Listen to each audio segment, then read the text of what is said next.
Բռնաճնշումներով, հարկադրանքով իշխանություն պահելու ձգտումն է Սուրենյանցի եկեղեցու դեմ քաղբայմանագրի անզիջում պայքարի հիմքում։ Ակնհայտորեն նա ցանկացած պատճառ հորինելու է,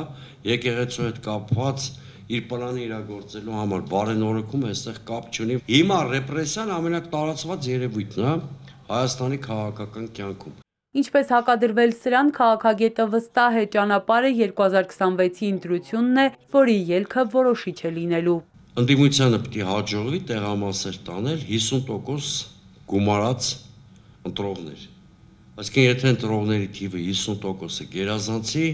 ոչ մի մոլդովական մոդել, ոչ մի Կայա Կալաս չի կարող փրկել Նիկոլ Փաշինյանին։ Խաղաղության խոստումներն էլ Սուրենյանցի ասելով իշխանությանը չեն փրկի, որովհետև չկա խաղաղության առարկայական որևէ դրսևորում։ Հայաստան եկած ադրբեջանական բենզինն ընդամենը քաղցր բլիթ է, որով փորձում են կեղծ խաղաղություն վաճառել մարդկանց։ Իմիջիայլոց ղեկավար կա մեր հարևան երկրներից մեկի Էրդողանը, որ բացահայտ է ասում, որ Հայաստանի ուղղությամբ ընդամենը խորհրդանշական քայլեր են արվելու։ Խորհրդանշական քայլը նշանակում է, որ մենք ոչ էական ինչ-որ բաներ կանենք, որը Փաշինյանին թույլ կտա խաղաղություն անունով ապրանքը վաճառել հայ ժողովրդի վրա, բայց մեզ բաներ մի սպասեք։ Օրինակ, երրորդ երկրների համար քաղաքացիների համար սահմանը կբացեն։ Օրինակ, այդ ավիաչվերթների թիվը կավելացնեն։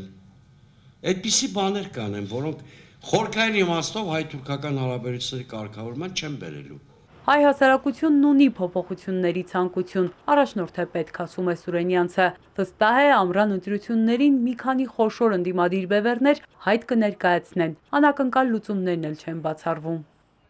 Հերմինե Ղարիբյան, Սիմիկ Մայիլյան, Էպիկենտրոն։